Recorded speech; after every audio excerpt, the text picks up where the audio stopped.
Hello students. आज की dictation number है 35, 36, 80 वर्ड पर मिनट की स्पीड से डिक्टेशन लिखने के लिए तैयार हो जाएं। डिक्टेशन स्टार्ट होगी 3 सेकेंड बाद।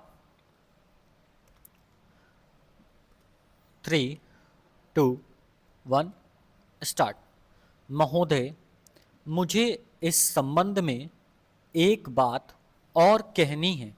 वह यह है कि मुझे मुख्य आयुक्त के भाषण के अनुसार यह आशा थी कि सरकार मजदूरों की उन्नति के लिए, उत्थान के लिए, उद्योगों के विकास के लिए और गांवों की स्थिति सुधारने के लिए तकनीकी प्रशिक्षण देने का काम करेगी।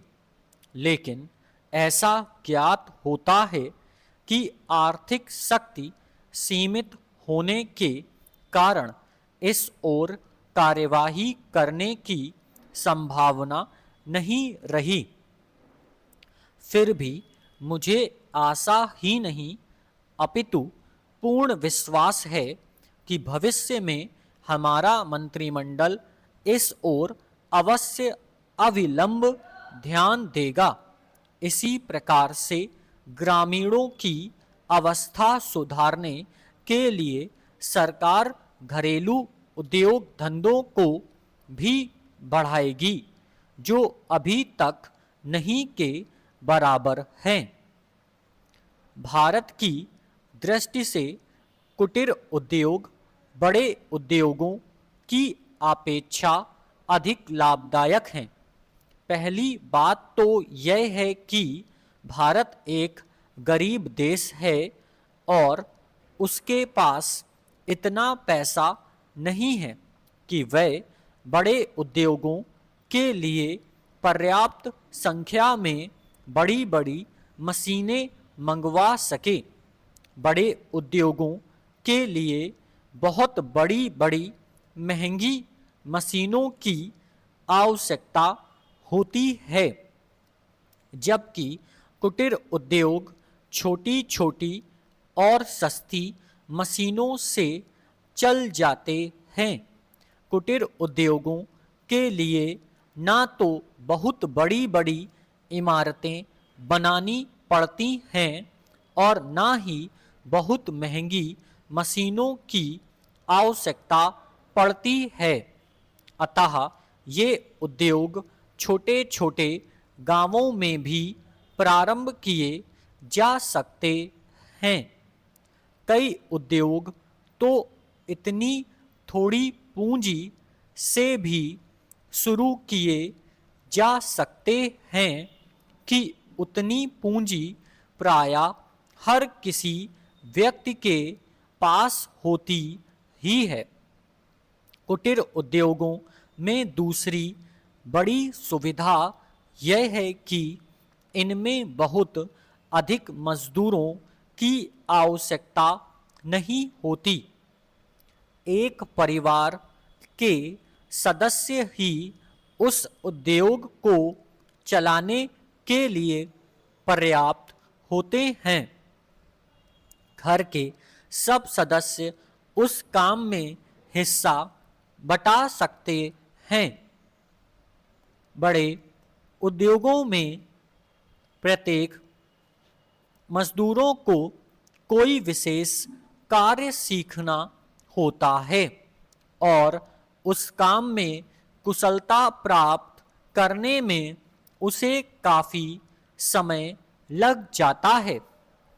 तीसरी चीज जो मैं आपके सामने रखना चाहूँगा वह यह है कि जो विचार और सुझाव आपके सामने प्रस्तुत किए गए हैं वे एक पवित्र, शुद्ध और जनता व प्रांत के हित को ध्यान में रखकर ही प्रस्तुत किए गए हैं और मुझे पूर्ण विश्वास है कि बिना किसी दलगत भावना के शिकार हुए आप उनकी जांच करेंगे और यदि वे जनहित की कसौटी पर खरे उतरे तो उन पर कार्यवाही करेंगे।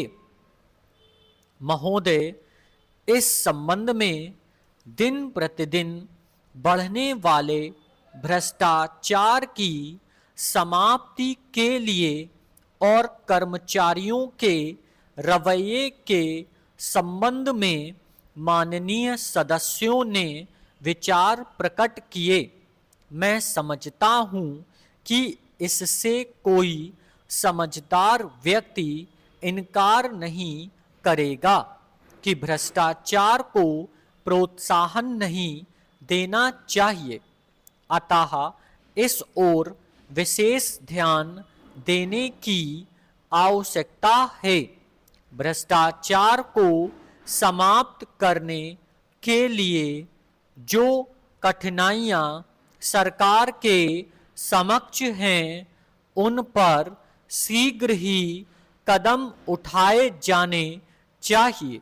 यदि सख्ती भी बरतनी पड़े तो चिंता नहीं, हमें ऐसे कदम उठाने ही हैं।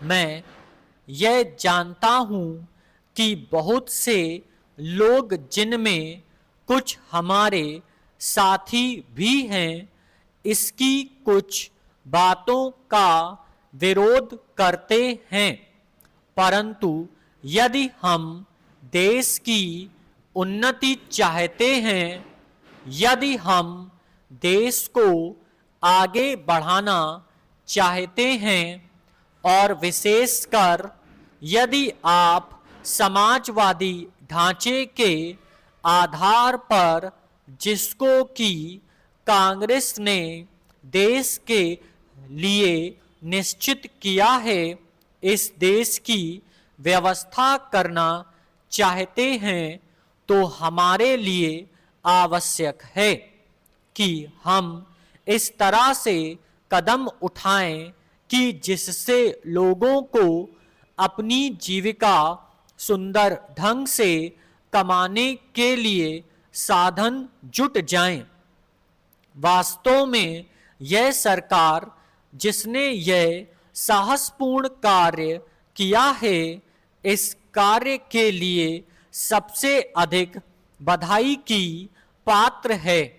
जो लोग यह आशा करते हैं कि हर एक काम उस ढंग से होना चाहिए जिसके लिए गांधी जी हमसे कहा करते थे, और जैसा कि अभी हमारे एक साथी कह रहे थे कि जिस तरह से सरकार ने इस संबंध में व्यवहार किया है, वह गांधी जी की नीति के अनुसार नहीं था। यही नहीं, उन्होंने तो इस तरह से कांग्रेस ने जो समाजवादी ढांचे पर समाज की व्यवस्था की नीति अपनाई है, उसका विरोध किया, और मेरी समझ में उनकी बात नहीं आती कि एक तरफ तो वह कांग्रेस के अंदर हैं और दूसरी ओर कांग्रेस द्वारा स्वीकार की हुई नीति का इस प्रकार से विरोध करते हैं। मैं समझता हूं कि वह इस बात को भी जानते होंगे कि कांग्रेस द्वारा इस नीति को स्वीकार कराने वालों में अधिकतर वे ही लोग हैं जो गांधी जी के अनुयायी हैं और उनके सिद्धांतों में विश्वास रखते हैं। ऐसी स्थिति में उनकी वह बात समझ में नहीं आती कि आज सरकार प्रजातंत्र और गांधी जी के बताए हुए नियमों के अनुसार आचरण क्यों नहीं कर रही है। यह बात बिल्कुल ठीक नहीं है। Full stop.